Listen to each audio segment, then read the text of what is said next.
चलिए सुनिए, पिछले दिन कहाँ तक पढ़े थे बेटा? यूनिट वेक्टर निकालना, मैग्नीट्यूड निकालना, डायरेक्शन अल्फा बीटा गामा निकालना, ठीक ना? पोजीशन वेक्टर का और कुछ रिलेशंस भी पढ़े थे उसमें। क्वेश्चन कैसे डील किया जाएगा ये भी देखे थे, एक दो क्वेश्चन करके, है ना? अब आज जो पढ़ने वाले हैं वो है आपका क्या टॉपिक? दो सदिशों के बीच का कोण। क्या है? दो सदिशों के बीच का कोण।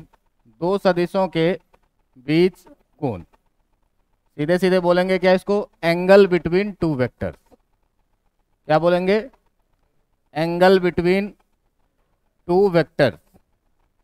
अब देखो इसमें कि हम लोगों को ध्यान ये देना है कि अगर आपके पास दो वेक्टर दिया हुआ है, एक वेक्टर दिया हुआ है ये वेक्टर ए, और एक दूसरा वेक्टर दिया हुआ है आपके पास क्या? वेक्टर बी, ठीक ना?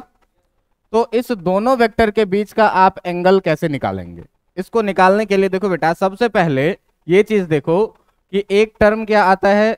पैरेलल शिफ्टिंग, ठीक ना? Parallel shifting. अब पैरेलल शिफ्टिंग का मतलब क्या हुआ? तो पैरेलल का मतलब तुम जानते हो कि समानांतर, और शिफ्ट का मतलब क्या करना? एक जगह से दूसरे जगह तक इसको स्थापित करना, स्थानांतरित करना। तो आप ये बताइए कि अगर मेरे हाथ में ये मार्कर है और इसको एक वेक्टर मान लें, और इसको हम यहां से उठा करके अगर यहां समानांतर लगा दें, तो क्या इसका मैग्नीट्यूड बदल जाएगा? क्या इसका डायरेक्शन बदल जाएगा? नहीं बदलेगा। मतलब अगर किसी भी वेक्टर को हम समानांतर उठा करके एक जगह से दूसरे जगह पहुंचा दें तो उसके मैग्नीट्यूड और डायरेक्शन पर कोई फर्क, कोई दिक्कत? तो हम किसी भी वेक्टर को बेटा, जो वेक्टर है, मान लो ये वेक्टर है ए, तो इसको हम चाहें, इसको हम अगर चाहें, चलिए जल्दी जल्दी जगह पकड़ लीजिए, जल्दी जल्दी।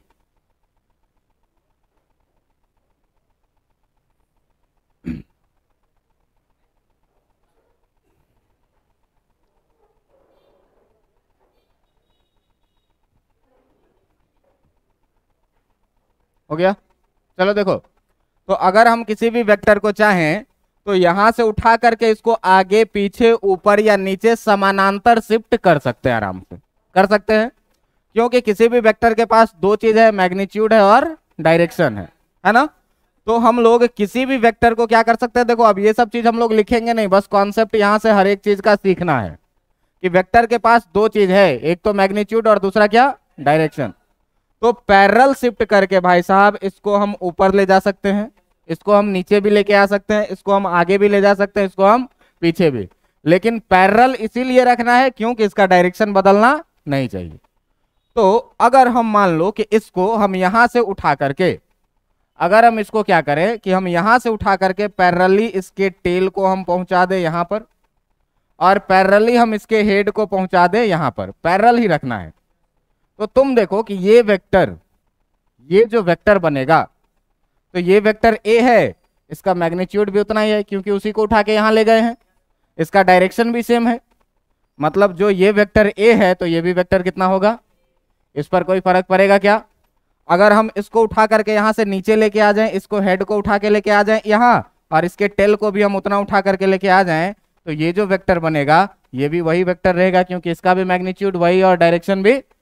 तो इसको भी क्या बोलेंगे? Vector A. अगर हम इसको यहां से ऊपर लेके जाएं तो भी कोई फर्क, समझ में आ रहा है बात? मतलब किसी भी वेक्टर को आप पैरेलल आराम से शिफ्ट कर सकते हैं। पैरेलल इसीलिए कि डायरेक्शन बदलने नहीं देना है और मैग्नीट्यूड तो कभी बदलेगा ही नहीं शिफ्ट कर देने। बातें समझ में आई?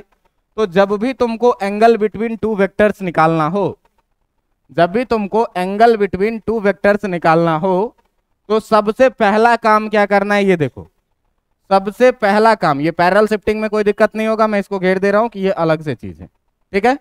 और जब भी आपको पैरेलल शिफ्टिंग करके दो वेक्टर के बीच का एंगल निकालना हो, तो सबसे पहला काम क्या करना है? एकदम ध्यान देना, क्या? कि हेड को हेड से, हेड को हेड से, या टेल को टेल से जोड़ेंगे, या टेल को टेल से क्या करेंगे? जोड़ेंगे। टेल से टेल को जोड़ेंगे। कैसे जोड़ेंगे? तो जोड़ेंगे समानांतर शिफ्ट करके, ठीक ना? कैसे जोड़ेंगे? कैसे? तो by parallel shifting. Parallel shift करके हम लोग क्या करेंगे, इसको हेड को हेड से या टेल से टेल को जोड़ेंगे। अब मान लो हम ए को भी पैरेलल शिफ्ट करा सकते हैं और बी को भी पैरेलल शिफ्ट करा सकते हैं। मान लो हम ए को ही पैरेलल शिफ्ट कराए और इसको थोड़ा ऊपर उठाए, तो कुछ दूर के बाद ऐसा होगा कि ये बन जाएगा वेक्टर ए। पैरेलल उठा के शिफ्ट कर दिए, टेल से टेल मिल गया। अब देखिए कि दोनों के बीच में दो तरह का एंगल बन रहा है, एक ये वाला एंगल और एक ये वाला एंगल। दोनों के बीच में कितने एंगल बन रहे हैं, दो एंगल, एक छोटा है एक बड़ा है। तो इसको जोड़ने के बाद जो छोटा कोण होगा, जो आपका छोटा कोण होगा वही क्या होगा, वही दो सदिशों के बीच का कोण होगा। वही क्या होगा, दो सदिशों के बीच का कोण होगा। दो सदिशों के बीच का कोण होगा।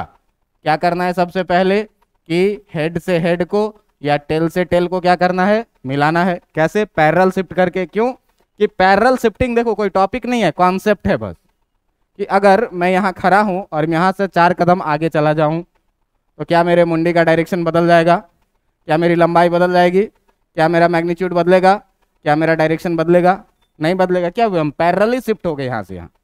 अगर हम यहाँ से नीचे उतर के आ जाए तो भी हम पैरेलल शिफ्ट हुए हैं नीचे के तरफ, तो भी मेरा लंबाई नहीं बदलेगा, मेरा डायरेक्शन नहीं बदलेगा, है ना। पैरेलल रहना चाहिए। लेकिन सर यहाँ खड़ा है और ऐसे लेट जाए तो पैरेलल शिफ्ट नहीं हुआ ये, है ना। पैरेलल शिफ्ट का मतलब जितना हेड में डिस्प्लेसमेंट हुआ उतना ही टेल में भी होना चाहिए। जितना हम हेड को बढ़ा रहे हैं उतना ही टेल को भी बढ़ाना है। लेकिन अगर हेड को यहाँ फिक्स रखें और टेल को ऐसे झुकाने लग जाए तो पैरेलल शिफ्ट होगा क्या, मेरा डायरेक्शन बदलने लग जाएगा। तो पैरेलल शिफ्ट का मतलब क्या हुआ कि किसी भी वेक्टर को आप बिना डायरेक्शन में चेंज किए हुए शिफ्ट कर देंगे तो ना तो उसका लेंथ बदलेगा और ना ही उसका डायरेक्शन बदलेगा। मतलब भाई हम अपने सुविधा के अनुसार कभी भी पैरेलल शिफ्ट कर सकते हैं। क्लियर है बातें?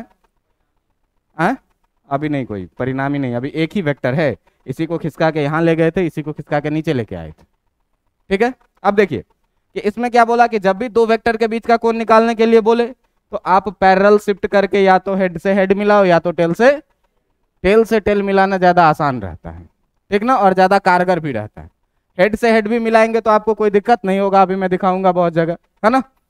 अब जब से हेड मिलाएंगे या टेल से टेल मिलाएंगे तो इसको शिफ्ट करके हम क्या किए, टेल से टेल को मिला दिए, यहां पर मिला। अब देख रहे हैं कि इस बिंदु पर दो कोण बन रहा है, एक बड़ा कोण और एक, तो हमको लेना कौन सा है, छोटा वाला कोण को थीटा लेना है और बड़ा वाला कोण को जो है तो लाल पेन से क्या करना है, क्रॉस कर देना है, छांट देना है। मतलब बड़ा वाला कोण दो सदिशों के बीच का कोण कभी हो ही नहीं सकता। बात समझ में आई? क्या पहला काम क्या कि हेड से हेड को मिलाइए या टेल से टेल को मिलाइए। मिल जाने के बाद जो दोनों के बीच का छोटा कोण होगा उसी कोण को हम लोग क्या बोलेंगे, दो सदिशों के बीच का कोण। अब देखो मान लो कि ये है तुम्हारा वेक्टर ए, दिख रहा है कि नहीं दिख रहा है, और एक है ये वाला क्या तुम्हारा वेक्टर बी। ठीक है, आपको कह क्या रहा है कि ये जो एंगल है वो है 120 डिग्री। तो दो सदिशों के बीच का कोण यही तो है 120 डिग्री, है ना। दो सदिशों के बीच का कोण कितना है जी? नहीं, आप देखिए क्या हेड से हेड या टेल से टेल मिला हुआ है? नहीं मिला हुआ है। तो आप हेड से हेड या टेल से टेल को मिलाइए। कितने तरीके से मिला सकते हैं? तो या तो इस ए को खिसका के आगे लेके चले जाइए, तो जब आगे खिसका के लेके चले जाइएगा तो ये ए हो जाएगा कुछ ऐसा। यही ए को जब आगे बढ़ा देंगे तो ए हो जाएगा कैसा, ऐसा। अब देखिए यहाँ टेल से टेल मिल गया। अब टेल से टेल मिला तो दो एंगल, एक ये छोटा वाला और एक इधर ये बड़ा वाला। बड़ा वाला हमको लेना, तो ये छोटा बड़ा थीटा बराबर कितना होगा 60 डिग्री। तो कोई आपसे पूछे कि बेटा angle between vector A and vector B, vector A और बी के बीच का कोण अगर थीटा है तो थीटा बराबर 120 डिग्री कितना होगा, थीटा बराबर। समझ में आया बात? तुम्हारा मन हो कि हम हेड से हेड मिलाएं, सर आप मिला नहीं रहे हैं। तो हेड से हेड मिलाने के लिए देखिए आप इसी क्वेश्चन में कि ये है आपके पास वेक्टर ए और ये है आपके पास क्या, वेक्टर बी। अब हम कर क्या रहे हैं, तो हेड से हेड को मिलाने के लिए आप क्या करिए कि इस बी को नीचे की तरफ खिसका दीजिए। तो जब इस बी को नीचे की तरफ खिसका दीजिएगा तो हो जाएगा कुछ ऐसा। ये भी क्या रहेगा, बी ही रहेगा, क्यों कि समानांतर हम पीछे कर दिए, तो इससे इस वेक्टर के मैग्नीट्यूड पर और डायरेक्शन पे कोई फर्क। अब देखिए हेड से हेड मिला तो यहाँ भी दो कोण बना, एक कोण ये और एक कोण, बड़ा वाला कोण हम लोगों को छोटा वाला कोण थीटा होगा, और ये कह के रखा है कि ये 120 डिग्री होगा, तो ये थीटा कितना हो जाएगा, तब भी देखो बराबर ही बात आ रही है ना। आप कैसे भी करके इसको पैरेलल शिफ्ट करके क्या करिए, हेड से हेड को मिला लीजिए या फिर टेल से टेल को मिला लीजिए। हेड से हेड को मिलाने के बाद या टेल से टेल को मिलाने के बाद आप दो एंगल देखेंगे, एक एंगल छोटा होगा और एक कोई ना कोई बड़ा होगा, तो बड़े वाले को छांटना है और छोटे वाले को, समझ में आ रही है बात। सबसे पहला काम क्या, हेड से हेड को मिलाओ या टेल से, और एंगल कौन सा लो, छोटा वाला। बातें समझ में आ रही है। अब देखो कि मान लो कि भाई साहब ये है वेक्टर ए और ये है वेक्टर बी, और इस दोनों के बीच का एंगल है कितना, ये 60 डिग्री। तो यहाँ थीटा बराबर कितना आ रहा है, 60 डिग्री, है ना। अगर आप देखिए, इससे भी पहले एक चीज देखिए कि अगर ये है वेक्टर ए और इसी डायरेक्शन में है वेक्टर बी भी, तो इस दोनों के टेल से टेल को जब मिला दीजिएगा, तो मान लीजिए इसको मैं बोलता हूँ वेक्टर ए और इसको बोलता हूँ क्या, एक इसी लाइन पे थोड़ा सा आगे जा करके है क्या, ये वेक्टर बी। तो एक तो बड़ा वाला कोण ये बन रहा है जो थीटा बराबर 360 डिग्री का है ना, लेकिन बड़ा वाला कोण हम लोगों को, छोटा वाला कोण कितना होगा, तो यहाँ पे थीटा बराबर कितना आ रहा है।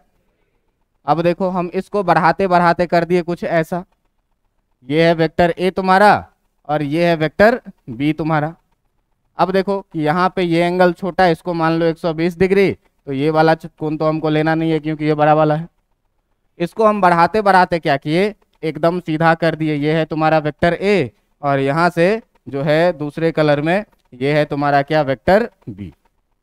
अब देखो इधर भी 180 डिग्री और इधर भी 100, सर अब तो दोनों बराबर है, अब छोटा वाला कौन सा ले, तो बराबर है तो दोनों में से कोई भी ले लीजिए, बराबर है तो दोनों में से कोई भी ले लीजिए। यहाँ थीटा बराबर कितना आ जाएगा आपका 180 डिग्री, यहाँ पर थीटा बराबर कितना आ गया 120 डिग्री, है ना।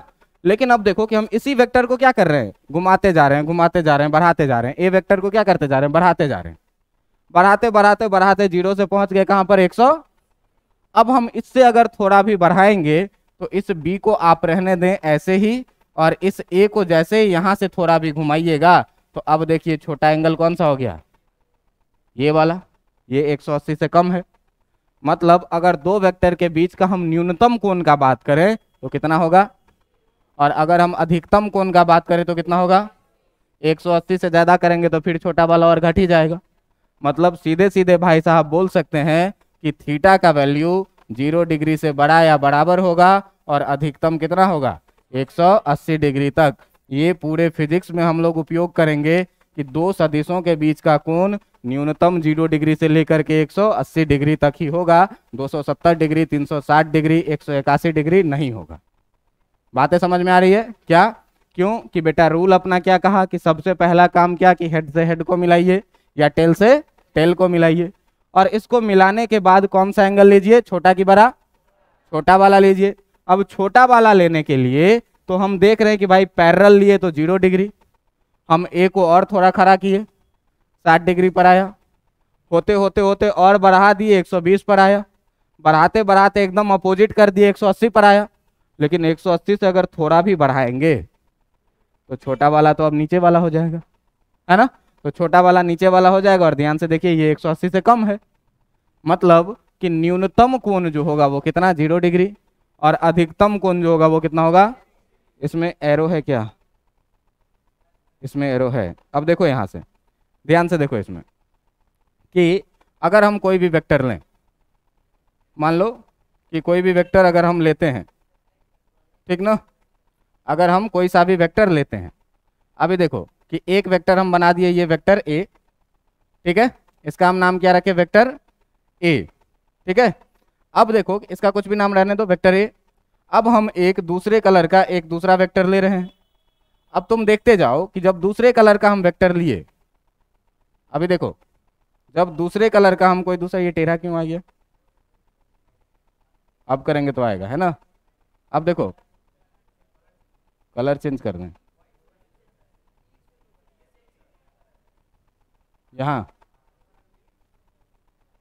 अच्छा इसी में कलर लेंगे। चलो देखो, अब देखो कि अगर हम एक कोई सा दूसरा वेक्टर लेते हैं तो अभी देखो थीटा बराबर कितना है, 0 से थोड़ा ज़्यादा दिख रहा है सर, 0 डिग्री मान के चलो। देखो धीरे धीरे थीटा अभी ये वाला रीजन बन रहा है, बढ़ते बढ़ते बढ़ते बढ़ते अभी तक यही छोटा है, अभी तक बढ़ते बढ़ते यही छोटा है, इसी साइड अभी तक छोटा है, अभी तक बढ़ते बढ़ते अब दोनों आने वाला है बराबर पर। अब बराबर पे आ गया 180 180।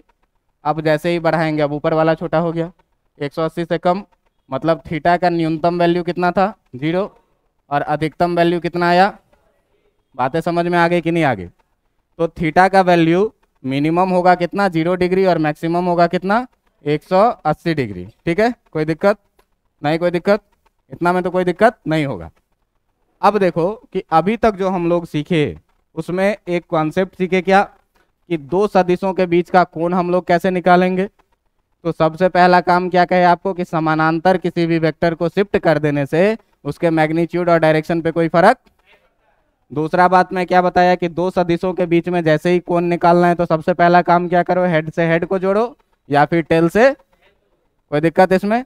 और जोड़ने के बाद तुमको दो कोण दिखाई देंगे, एक कोण होगा छोटा और दूसरा कोण होगा, कौन कौन सा लेना है हमको, छोटा, कोई दिक्कत। न्यूनतम कितना कोण होगा दो सदिश के बीच में, अधिकतम कितना होगा, क्लियर, इतनी बातें क्लियर। अब देखिए कि भाई साहब हम लोगों को सीखना है क्या, तो अब जो हम लोगों का टॉपिक है वो है क्या, सदिशों के योग के नियम, जिसके बारे में हम लोग पहले ही दिन पढ़े थे क्या, कि सदिशों के योग के नियम का पालन करेगा तब वेक्टर होगा, अन्यथा वेक्टर। तो किस स्थिति में ये सदिशों के योग के नियम का पालन करेगा, किस स्थिति में ये सदिशों के योग का नियम का पालन नहीं करेगा, क्या होता है सदिशों के योग का नियम। तो देखो बेटा यहाँ 3 नियम हम लोगों को पढ़ना है। इसमें पहला नियम क्या पढ़ना है, ट्रायंगल लॉ, त्रिभुज का नियम, ठीक ना, triangle laws of vector addition, इसको क्या बोलेंगे, triangle law of vector addition. इसको हिंदी में बोलेंगे क्या, सदिशों के योग के त्रिभुज के नियम, ठीक ना, सदिशों के योग के त्रिभुज के नियम, सदिशों के योग के त्रिभुज के नियम। अब देखो कि ये त्रिभुज का नियम क्या है, ठीक ना, ये त्रिभुज का नियम क्या है। तो अब इसको समझने के लिए सबसे पहले आप समझिए क्या कि क्रम क्या होता है, ऑर्डर क्या होता है, ठीक ना। तो देखो बेटा कि अगर एक लाइन में चल रहे हैं, पहला वेक्टर है ऐसा वेक्टर ए, इसका ये हेड ये टेल, दूसरा वेक्टर है ऐसे ये वेक्टर बी, इसका पैर इसके कपार पे है ना, तीसरा वेक्टर लिए फिर इसका पैर दूसरे के कपार पे है, चौथा वेक्टर लिए फिर इसका पैर भी। तो ये सारे कहीं ना कहीं एक ऑर्डर में दिख रहे हैं। लेकिन अगर इसमें हम किसी एक को क्या करें, पलट दें, किसी का माथा से माथा टकरा जाए और पैर से पैर टकरा जाए, तो कोई ऐसा वेक्टर जिसका माथा से माथा टकरा जाएगा और पैर से पैर टकरा जाएगा उसको हम लोग कहेंगे क्या कि ये विपरीत क्रम में है। जैसे देखिए यहाँ से आप देखिए वेक्टर को, तो बाकी सारे तो एक ही क्रम में आपको दिख रहे हैं, लेकिन इस वेक्टर का यहाँ पैर से पैर टकरा रहा है और यहाँ माथा से, तो ये वाला जो वेक्टर है मान लो ए, तो ये वेक्टर ए जो होगा वो क्या होगा, अपोजिट क्रम में होगा। तो जब तक आदमी को एक लाइन में लेटाए हुए हैं और हर एक अगले आदमी का माथा दूसरे आदमी के पैर से सट रहा है, ठीक ना, माथा से पैर सट रहा है, माथा से पैर सट रहा है, माथा से पैर, इसका मतलब सारे आदमी समान क्रम में लगे हुए हैं। लेकिन अगर कोई एक आदमी पलट जाएगा तो एक जगह माथा से माथा टकराएगा और दूसरी जगह पैर से पैर टकराएगा, इसका मतलब ये वेक्टर ए जो है वो किस क्रम में है, विपरीत क्रम में है। समान क्रम और विपरीत क्रम आपको समझ में आ गया। तो ये है क्या भाई, ये है समान क्रम में है, एक ही क्रम में है, ठीक ना। और ये वाला जो है ये कौन से में है, तो ये है किसमें, विपरीत क्रम में, ये है किसमें, विपरीत क्रम में, ठीक है। तो जो ये है तुम्हारा हेडिंग क्या, सदिशों के योग के त्रिभुज के नियम, तो ये ट्रायंगल लॉ कहता क्या है, इस पर जरा सा ध्यान दीजिएगा, इस पर जरा सा ध्यान दीजिएगा। इसका स्टेटमेंट ही सब कुछ है, कैलकुलेशन कुछ नहीं है, ऐसे ही सीख जाओगे, ठीक ना। तो जो पहला है तुम्हारा क्या, सदिशों के योग का त्रिभुज का नियम, वो क्या कहता है, सदिशों के योग का त्रिभुज का नियम। इसके बारे में आप देखिएगा ये क्या कहता है, ये देखिए कि सदिशों के योग का त्रिभुज का नियम। अब देखो कि इसमें है क्या, कि कहता है क्या कि यदि दो वेक्टर, इसका स्टेटमेंट है क्या कि यदि दो सदिश एक ही क्रम में हो, ठीक ना, क्या ये कहता है क्या कि यदि दो सदिश क्या हो, एक ही क्रम में हो, एक ही क्रम में हो। एक ही क्रम में होने का मतलब क्या, माथा से माथा नहीं टकराएगा, पैर से पैर नहीं टकराएगा। यदि दो सदिश एक ही क्रम में हो और किसी त्रिभुज की संगत भुजाएं हो, और किसी त्रिभुज की संगत भुजाएं हो, तो जो परिणामी सदिश होगा, तो परिणामी सदिश जो होगा वो क्या होगा, तो परिणामी सदिश उस त्रिभुज का तीसरा भुजा होगा, उस त्रिभुज का तीसरा भुजा जो विपरीत क्रम में होगा। जो कैसा होगा, विपरीत क्रम में। अब सर ये क्या लिख दिए, इसका मतलब क्या समझना है, जो विपरीत क्रम में होगा। तो देखो इस स्टेटमेंट को एक बार ध्यान से पढ़ो। कह रहा है क्या कि यदि दो सदिश है और एक ही क्रम में है, दो सदिश है और एक ही क्रम में है, तो भाई मान लिए दो सदिश, एक ये रहा तुम्हारा वेक्टर ए और एक ये रहा तुम्हारा वेक्टर बी। बताओ ये दोनों एक ही क्रम में है कि नहीं है, एक ही क्रम में। अब दूसरा लाइन क्या कह रहा है कि किसी त्रिभुज की संगत भुजाएं हो। तो संगत भुजाएं का मतलब क्या, एक साथ रहने वाला दो भुजा जिसमें कोई ना कोई कॉमन वर्टेक्स हो, है ना, जिसमें क्या हो, कोई ना कोई एक कॉमन वर्टेक्स हो, तो दो त्रिभुज की संगत भुजाएं हो। अब ये भी दूसरा लाइन भी हो गया, संगत भुजाएं भी है। अब कह रहा है क्या कि जो तो परिणामी सदिश जो होगा वो त्रिभुज का क्या होगा, तीसरा भुजा होगा। तो इस त्रिभुज का तीसरा भुजा तुम जरा सा ध्यान से देखो कि इस दोनों साइड से बनने वाला जो त्रिभुज का तीसरा भुजा होगा वो कुछ ऐसा होगा कि नहीं होगा, होगा कि नहीं होगा। और कह रहा है कि विपरीत क्रम में हो, तो ये बताइए कि ये जो रिजल्टेंट है आपका, ये रिजल्टेंट आर जो है, ये आर विपरीत क्रम में है कि नहीं है, क्योंकि इसका पैर से पैर टकरा रहा है और माथा से। तो यही कह रहा है कि जो परिणामी सदिश होगा वो उस त्रिभुज का तीसरा भुजा जो विपरीत क्रम में हो। तो भाई साहब ये था आपका वेक्टर ए, ये था आपका वेक्टर बी। अब तीसरा भुजा तो ये समझ में आ रहा है, लेकिन इसमें डायरेक्शन किधर की तरफ लगाएं। तो हमको कह रहा है क्या कि विपरीत क्रम में होना चाहिए। विपरीत क्रम में होना चाहिए मतलब पैर से पैर को टकराना और माथा से, तो पैर से पैर तो यहाँ टकरा ही रहा है, माथा इधर लगा देंगे तो माथा से माथा भी क्या होगा, टकरा जाएगा। अब ये था वेक्टर ए, ये था वेक्टर बी, ये हुआ आर। अब कहता है क्या कि जो रिजल्टेंट वेक्टर आर है वो vector A plus vector B के बराबर में होगा। बात समझ में आई कि नहीं। हमेशा ही ये ध्यान देना है कि किसी त्रिभुज में जब वेक्टर है तो जिसका माथा से माथा और पैर से पैर टकरा रहा है वो सदिश बाकी दो सदिशों के योग के बराबर में होगा। विपरीत ऑर्डर में जो होगा वो एक समान ऑर्डर वाले के योग के बराबर में होगा। बात समझ में आ रही है। मान लो कि यहां पर हम बना दिए एक, यहां पर हम बना दिए एक ये कहानी। अब देखो कि हम इसको बोल देते हैं वेक्टर ए, इसको बोल देते हैं वेक्टर ए, इसको बोल देते हैं वेक्टर सी। अब इस तीनों में तुमको पहचानना है कि विपरीत क्रम में कौन सा है। तो उस वेक्टर को देखो जिसका पैर से पैर टकरा रहा है और जिसका माथा से, कौन सा वेक्टर है। तो जो वेक्टर सी होगा बेटा वो बाकी दो के सम के बराबर में होगा। बात समझ में आई। यही है क्या, सदिशों के योग के त्रिभुज का नियम। अब जो ये रिजल्टेंट मिल रहा है, परिणामी सदिश मिल रहा है, इस रिजल्टेंट का भी एक वेक्टर है ये, तो इसका भी मैग्नीट्यूड होगा, इसका भी एक डायरेक्शन होगा। तो अब उसको निकालने पर काम किया जाए थोड़ा सा। अब जो आपका परिणामी सदिश है उस परिणामी सदिश का भी कुछ ना कुछ परिमाण होगा, लंबाई है, और इसका भी कुछ ना कुछ दिशा होगा। तो बेटा तुमको याद होगा जिस दिन हम बोलते थे कि 3 मीटर x में चले और 4 मीटर y में चले, तो तुम पट से कह देते थे कि सर ये 5 मीटर हुआ, है ना। जैसे ही हम कहते थे ये 3 ये 4 तो ये 5, क्योंकि सर 90 डिग्री है, पैथागोरस ठोक देंगे, ये ना किए थे। अब बताओ यहाँ कोई जरूरी है कि ये थीटा 90 डिग्री हो, 90 से कम भी हो सकता है, अधिक भी हो सकता है। तो जब 90 से कम होगा या अधिक होगा तब कैसे ऑपरेट करेंगे, उसके लिए आपको मेरे साथ आगे इसका डेरिवेशन देखना पड़ेगा, और बहुत आसान डेरिवेशन है, आपको सीखना पड़ेगा। क्लियर, कोई बात है नहीं, कोई दिक्कत। अब देखो कि हम डेरिवेशन में भाई थोड़ा सा आगे बढ़ते हैं। ठीक ना। तो इसमें हेडिंग में क्या लिखेंगे हम लोग, हेडिंग लिखेंगे कि जो आपका परिणामी सदिश है, जो आपका परिणामी सदिश है, जो आपका परिणामी सदिश है कौन सा, वेक्टर आर। वेक्टर आर क्या है, परिणामी सदिश है का परिमाण। परिणामी सदिश वेक्टर आर का परिमाण के लिए हम लोग बात कर रहे हैं। अब देखो कि इसमें कहानी थी क्या, तो कहानी थी क्या, तो अपने पास दो वेक्टर है। एक वेक्टर है क्या, ये, जिसका नाम हम लोग क्या रखे, वेक्टर ए, है ना। और एक वेक्टर है अपने पास क्या, वेक्टर बी, ठीक ना। तो इसको हम बोलते हैं यहां से क्या, वेक्टर बी है ये, ठीक है, कोई दिक्कत।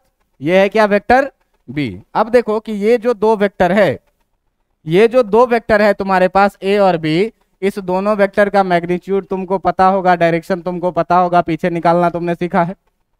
अब जरा सा हमको ये बताओ कि ये दोनों एक ही क्रम में है कि नहीं है, एक ही क्रम में है। तो भाई साहब इसका जो परिणामी सदिश होगा वो इस त्रिभुज का तीसरा भुजा होगा।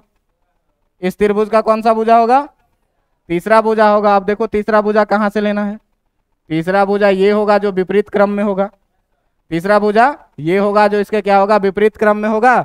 और इसी को हम लोग क्या बोलेंगे, रिजल्टेंट वेक्टर आर बोलेंगे। इतना बात तो समझ में आ रहा है। अब मान लीजिए क्या, मान लीजिए क्या, माना कि वेक्टर ए तथा वेक्टर बी के बीच का कोण, तथा वेक्टर बी के बीच का कोण, बीच का कोण थीटा है। क्या मान लिए कि बीच का कोण क्या है, तो इसको बोल देंगे थीटा, इसको बोल देंगे थीटा। गधे हो, देखो तो हेड से हेड मिला हुआ है, तो थीटा मानने के लिए पहले क्या करना है, या टेल से टेल मिलाना है। तो टेल से टेल मिलाने के लिए हम क्या करेंगे भाई, इसी में देखो कि इस ग्रीन वाले वेक्टर को अब हम कर रहे हैं व्हाइट, इसी वेक्टर ए को हम क्या करेंगे, यहां से आगे की तरफ थोड़ा सा बढ़ा लेंगे। यहां से क्या किया, आगे की तरफ थोड़ा सा बढ़ा लिए। अब आगे की तरफ जब थोड़ा सा बढ़ा लिए तो बताइए तो ये भी क्या होगा, वेक्टर। अब देखिए ए और बी का टेल से टेल मिल रहा है, और छोटा एंगल कौन सा है, ये वाला, तो ये वाला एंगल क्या होगा। कोई दिक्कत है आपको, नहीं कोई दिक्कत है। अब देखिए कि इसका हम मान ले रहे हैं कुछ भी नाम, पी क्यू, और इसका नाम मान लो एम। आर नहीं मानेंगे क्योंकि आर रिजल्टेंट माने हुए, इसका नाम क्या मान लिए, पी क्यू एम। अब देखो कि हम कर क्या रहे हैं कि इस m से, हम कर क्या रहे हैं कि इस m से जो है, ठीक ना, इस m से हम क्या कर रहे हैं कि इस वेक्टर a पे एक लंब गिरा दिए। क्या किए हम, यहां से एक लंब गिरा दिए। अब इस लंब के बारे में आप देखिए कि ये 90 डिग्री होगा कि नहीं होगा, 90 डिग्री होगा। इतना में आपको कोई आपत्ति है क्या, इतना में आपको कोई आपत्ति नहीं होना चाहिए, ठीक है। अब देखिए कि हमारे पास है क्या क्या, तो जो पीएम साइड है आपका, जो साइड पीएम है, उस पीएम की लंबाई जो होगी वही हो जाएगी क्या, मैग्नीट्यूड ऑफ वेक्टर आर, जिसको आप आर भी कह सकते हैं, कह सकते हैं कि नहीं। जो आपका पी क्यू है वो पी क्यू क्या हो जाएगा, मैग्नीट्यूड ऑफ वेक्टर, जिसको आप ए भी कह सकते हैं, है कि नहीं। और जो आपके पास क्यू एम है भाई, ये क्यू एम को आप क्या कह सकते हैं, मैग्नीट्यूड ऑफ वेक्टर बी, जिसको आप बी भी कह सकते हैं। ये सब तो पिछले दिन सीख चुका है हमने, है कि नहीं। अब देखो कि हमारे पास दो ट्रायंगल बन रही है, दो ट्रायंगल क्या क्या बन रही है, तो दो ट्रायंगल बन रही है क्या क्या, दो ट्रायंगल बन रही है क्या क्या, ये वेक्टर ए ही को एक्सपेंड किए हैं, ठीक ना। और इस पॉइंट का नाम हम रख लेते हैं क्या, एम, ठीक है, आगे बढ़ा दिए हैं। अच्छा एम ऊपर था तो इसको मान लो क्या, एन मान लो, है ना, इसको क्या मान लिया जाए, एन। अब देखो कि तुमको दो त्रिभुज दिख रहा होगा, समकोण त्रिभुज इसमें। अब इस दोनों समकोण त्रिभुज में एक छोटा त्रिभुज है, ये छोटा त्रिभुज है कौन सा, एम एन क्यू, और एक बड़ा त्रिभुज है एम एन पी, है ना। अब देखिए कि इसमें हम लोग क्या कर रहे हैं कि थोड़ा सा त्रिकोणमिति लगा रहे हैं। तो त्रिकोणमिति जब लगाओगे तो देखो भाई लगा रहे हैं क्या, त्रिभुज छोटे वाले में बात करेंगे पहले, किसमें, एम एन और क्यू में, एम एन क्यू में। एक बार क्या करो, साइन थीटा लगाओ। तो साइन थीटा बराबर क्या लिख दो बेटा, पी बाई एच। पी कितना है, एम एन, पी कितना है तुम्हारा, और नीचे हाइपोटेन्यूज का बात करें तो कितना, क्यू एम या एम क्यू जो भी बोलो। यहां से देखो भाई कि जब तुम साइन थीटा लिखोगे तो एम एन तुमको पता नहीं है, लेकिन क्यू एम के बारे में तुमको पता है कि ये कितना होगा। बी को जब इधर लेके आ जाओगे तो तुम्हारे पास जो एम एन मिलेगा वो कितना मिलेगा, बी साइन। कोई दिक्कत है? मतलब ये एम एन का जो लंबाई मिला, ये जो एम एन का लंबाई मिला वो कितना मिला, बी साइन थीटा। इतना में कोई आपत्ति है आपको? नहीं कोई आपत्ति होगा। अब यहीं से आप देखिए कि इसी त्रिभुज में जब हम लोग निकालेंगे कॉस थीटा, तो कॉस थीटा क्या लिखते हो, आधार बटा कर्ण। आधार कितना बेटा, क्यू एन, और कर्ण कितना बेटा, एम क्यू या क्यू एम जो भी बोलो, है ना। अब जरा सा ध्यान से देखो कि अगर हम लोग बात करें कॉस थीटा का तो क्यू एन तो हमको पता नहीं है सर, लेकिन क्यू एन हमको पता नहीं है, एम क्यू पता है। एम क्यू कितना है, यहां से देखो एम क्यू कितना है, हाँ बोलिए किसको, ये क्यू एन ए नहीं है, ए यहां तक है, ये एन पॉइंट यहीं तक है, ये क्यू एन का लंबाई नहीं है। समझ में आ रहा है बात? अब देखिए यहां से कि बी है ये, तो बी को इधर लेके आ जाएं तो जो क्यू एन निकल के आएगा वो क्यू एन कितना निकल के आएगा, बी कॉस थीटा।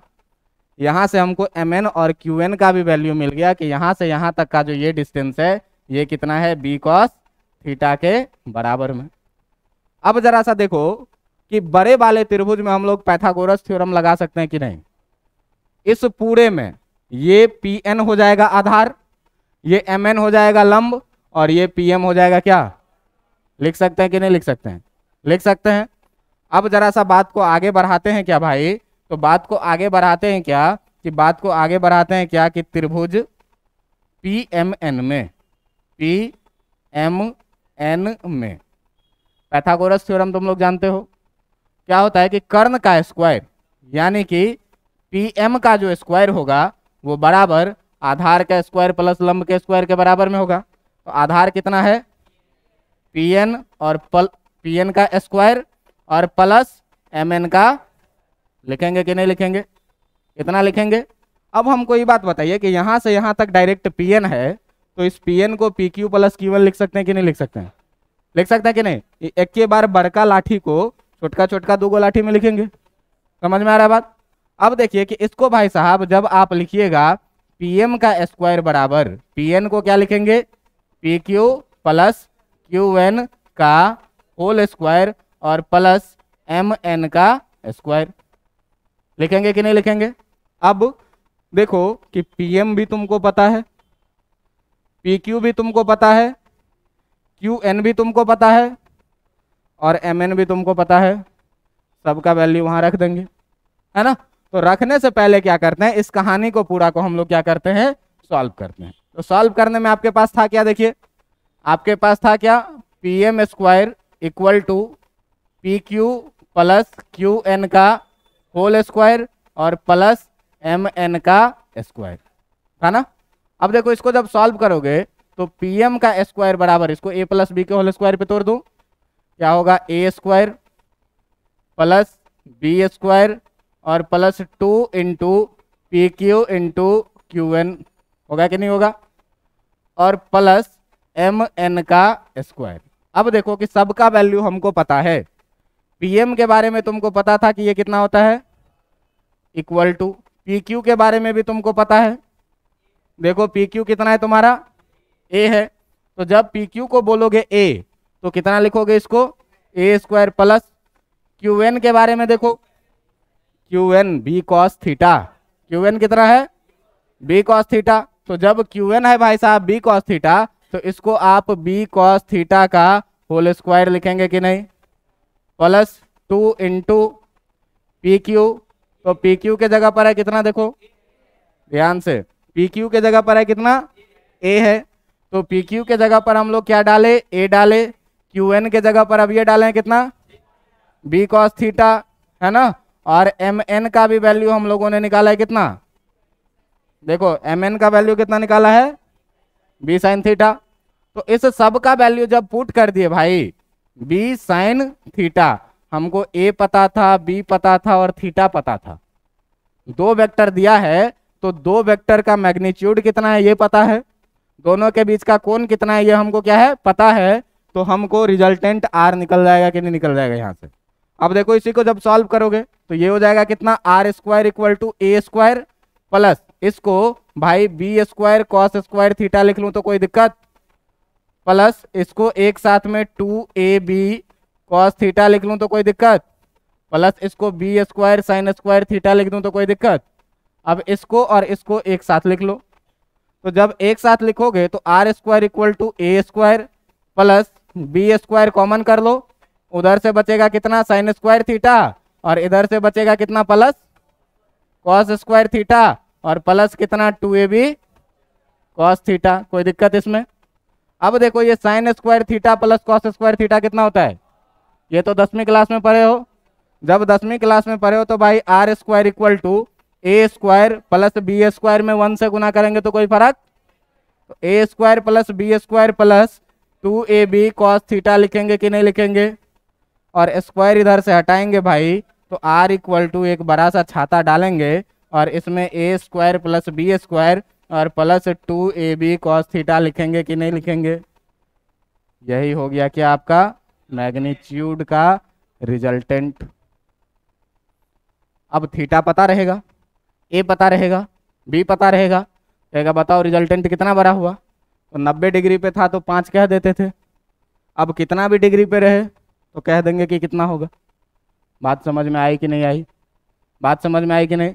कैसे डिराइव किए, बहुत आसान था। देखो बस सीधा सा आसान ये है कि यहाँ डायग्राम को समझो, हमने कुछ नहीं किया, यहाँ दो ट्रायंगल बना, एक छोटा ट्रायंगल एक पूरा बड़ा ट्रायंगल। छोटा ट्रायंगल में साइन थीटा कॉस थीटा निकाल लिए, अब बड़ा ट्रायंगल में पाइथागोरस थ्योरम लगा दिए, सॉल्व कर दिए, और कुछ नहीं करना है, बस इतना ही तरीका। तो फिजिक्स में कहीं भी आप डायग्राम सीख गए मतलब सारी चीजें सीख गए। बस डायग्राम में देखिए एक वेक्टर ए था पी क्यू, एक वेक्टर बी था क्यू एम, इस दोनों का मैग्नीट्यूड हमको पता था और इस दोनों के बीच का कोण भी हमको, ठीक ना, हमको ए बी और थीटा दो ही चीज पता था। अब ट्रायंगल लॉ क्या कहा कि ये दोनों सेम ऑर्डर में है तो जो इसका रिजल्टेंट होगा वो इस दोनों से बनने वाले त्रिभुज का तीसरा भुजा होगा। तीसरा भुजा भाई ये हुआ और विपरीत क्रम में होगा। अब विपरीत क्रम में जब किए तो देखिए कि ये आर भी एक वेक्टर बना, अब ये एक वेक्टर बन गया तो इसका मैग्नीट्यूड चाहिए और डायरेक्शन चाहिए। तो मैग्नीट्यूड निकालने के लिए तो हमने ये कहानी लगा दी, तो निकल के आ गया A square plus B square plus 2ab cos theta का रूट अंडर। समझ में आया। अब कोई आदमी पूछे क्या कि बताओ भाई साहब डायरेक्शन क्या है इस वेक्टर आर का, तो वेक्टर ए का डायरेक्शन तो तुमको पता है ना, ए से मान लेते हैं क्या कि ये अल्फा एंगल आगे है, ए से मान लेते हैं क्या कि ये वेक्टर जो है वो कितना एंगल आगे है, अल्फा एंगल। समझ में आ रहा है बात। अब देखो कि हम लोगों ने क्या माना, यहाँ रिजल्टेंट तो तुम्हारा निकल गया, ये रिजल्टेंट निकल गया।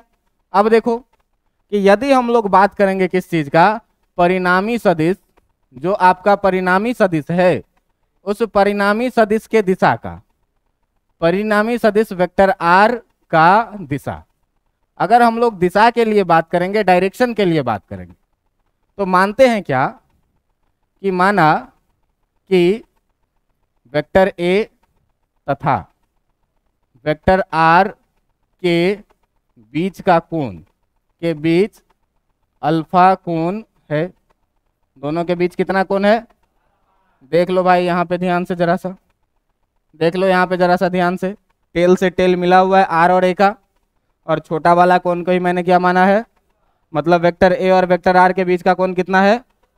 अब देखो कि जब अल्फा कोण मान लिए हो तो अब आ जाओ तुम थोड़ा सा इधर डायग्राम में।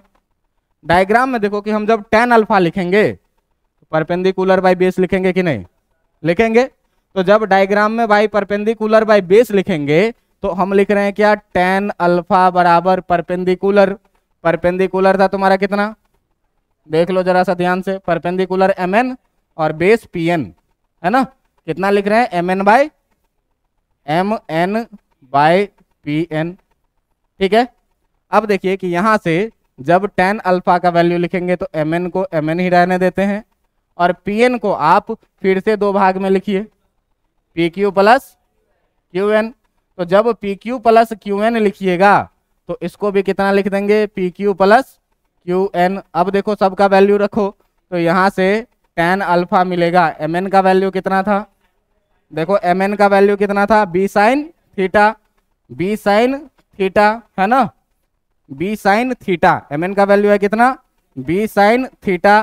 पी क्यू का वैल्यू है कितना, और क्यू एन का वैल्यू कितना था, बी कॉस थीटा। अब देखो कि तुमको ए और बी और थीटा पता है, ए बी और थीटा पता है, तो यहाँ से अल्फा पता चल जाएगा कि नहीं चल जाएगा, चल जाएगा। तो इसका डायरेक्शन भी पता चल गया क्या, कि ये था भाई तुम्हारा वेक्टर ए, ये था तुम्हारा वेक्टर बी, और इस दोनों के बीच का एंगल हम लोग मान लिए थे कितना, थीटा, ये वाला एंगल। यहाँ से परपेंडिकुलर ड्रॉप किए थे, और ये वाला जो हुआ था वो क्या हुआ था, रिजल्टेंट वेक्टर आर। अब आर के लिए हम लोग मान लिए कि ये एंगल है क्या तुम्हारा, अल्फा। तो यहाँ से ए से कितना एंगल आगे चल रहा है, आर, अल्फा एंगल आगे चल रहा है। मतलब आर का मैग्नीट्यूड भी पता चल गया और आर का डायरेक्शन भी पता चल गया। बात समझ में आई। तो कैसे रिजल्टेंट निकालेंगे, तो ट्रायंगल लॉ में हमेशा याद रखना क्या, कि जो सेम ऑर्डर में होगा, एक ही क्रम में होगा, उसका योग विपरीत वाले के बराबर में होगा। तो ए और बी जो है वो क्या है, सेम ऑर्डर में है। तो vector A plus vector B जो होगा बराबर, वो विपरीत ऑर्डर आर वाले के बराबर में होगा। अब आर हमको लिखना रहेगा, तो वेक्टर में दिया रहेगा तो ए प्लस बी, और मैग्नीट्यूड डायरेक्शन थीटा में दिया रहेगा तो A square plus B square plus 2ab cos theta करके निकालेंगे। एक चीज और देखिए आप, एक छोटा सा कॉन्सेप्ट आप देख लीजिए। तो लोग एडिशन का लॉ पढ़ा के छोड़ देते हैं। आपके दिमाग में आ रहा होगा कि सब्ट्रैक्शन नाम का भी कोई चीज तो होता ही होगा, होता होगा ना। तो कहीं सब्ट्रैक्शन का लॉ पढ़े हो, नहीं पढ़े हो। सब्ट्रैक्शन का भी लॉ है, लेकिन वो है एडिशन ही। एडिशन को ही एक स्पेशल केस में लेके जाएंगे तो वो क्या हो जाएगा, सब्ट्रैक्शन हो जाएगा। अब तुम देखो इसके लिए थोड़ा सा, बस हम 2 मिनट और टाइम लेंगे आपका, फिर हम इसको एक्सप्लेन अगले दिन करेंगे। बस आपको फील करवाते हैं कि मान लीजिए कि कोई एक वेक्टर है ए, कोई एक वेक्टर है ए, और एक दूसरा वेक्टर जो इसके मैग्नीट्यूड के बराबर में ही और अपोजिट डायरेक्शन में है बी। इस दोनों के बारे में बोलो, ये कैसा वेक्टर है, विपरीत समानांतर सदिश है, एंटी पैरेलल वेक्टर है ना। अब देखो कि एंटी पैरेलल वेक्टर में अगर मैग्नीट्यूड सेम हो जाए, अगर कहे क्या कि मॉड ए बराबर मॉड बी है, तो बेटा फिजिक्स में 99.99% जगहों पर नेगेटिव साइन का मतलब केवल होता है क्या, अपोजिट डायरेक्शन। नेगेटिव साइन का मतलब क्या होता है, अपोजिट डायरेक्शन। अब देखो कि अगर कह रहा है कि मैग्नीट्यूड और मैग्नीट्यूड बराबर है दोनों का, तो हम इसको वेक्टर ए बराबर माइनस वेक्टर बी लिख सकते हैं कि नहीं, दोनों बराबर है और अपोजिट डायरेक्शन में, इसीलिए साइन क्या आ गया। कोई दिक्कत आपको, नहीं कोई दिक्कत। तो आप हमको ये बताइए कि अगर ये वेक्टर था ए, ये वेक्टर था आपका बी, तो हम इतना ही बड़ा वेक्टर अगर पीछे के तरफ ले लेंगे तो ये हो जाएगा क्या, हो जाएगा कि नहीं, हो जाएगा कि नहीं हो जाएगा। अब देखो कि अगर a और माइनस बी किसी त्रिभुज का जो है सो भाग है, तो जो इसका रिजल्टेंट होगा वो इसका तीसरा भुजा होगा, ये होगा r, है कि नहीं। और आप देखिए कि आपको कहे क्या कि अपोजिट ऑर्डर वाले को सेम ऑर्डर वाले के सम में लिखते हैं, तो a प्लस माइनस बी लिखेंगे। तो यहाँ जो r बराबर हो जाएगा वो कितना हो जाएगा, वेक्टर a माइनस। अब यहीं से काम आगे बढ़ाते हैं तो ये सब्ट्रैक्शन का रूल बनने लग जाता है, समझे। इसका कैसे मैग्नीट्यूड डायरेक्शन निकालेंगे, कैसे जनरलाइज करेंगे, इसको हम लोग अगले दिन सीखेंगे, ठीक है। इतना बात समझ में आया कि नहीं। आज का पूरा लेक्चर बहुत बहुत इंपॉर्टेंट। ट्रायंगल लॉ का स्टेटमेंट, जो ट्रायंगल लॉ का स्टेटमेंट है वो स्टेटमेंट तुमको 100% याद रहने चाहिए। क्या कह रहा है कि सेम ऑर्डर वाले का सम अपोजिट ऑर्डर वाले के, जब त्रिभुज में वेक्टर है तो। समझ में आया कि दो वेक्टर एक ही ऑर्डर में रहेगा तो उसका सम अपोजिट ऑर्डर वाले के बराबर। ये है ट्रायंगल लॉ, इतना याद रखना है। बहुत जगह हम लोग इस चीज का यूज करने वाले हैं। मेरे ख्याल से सारी बातें समझ में आई होगी, घर से पढ़ के आइएगा। अगले दिन सब्ट्रैक्शन दिखाएंगे और तब इस पर हम लोग क्या करेंगे, एक से एक सवाल देखेंगे, बढ़िया सवाल सुन, ठीक है। हाँ कल, ठीक है। काफी आज के लिए।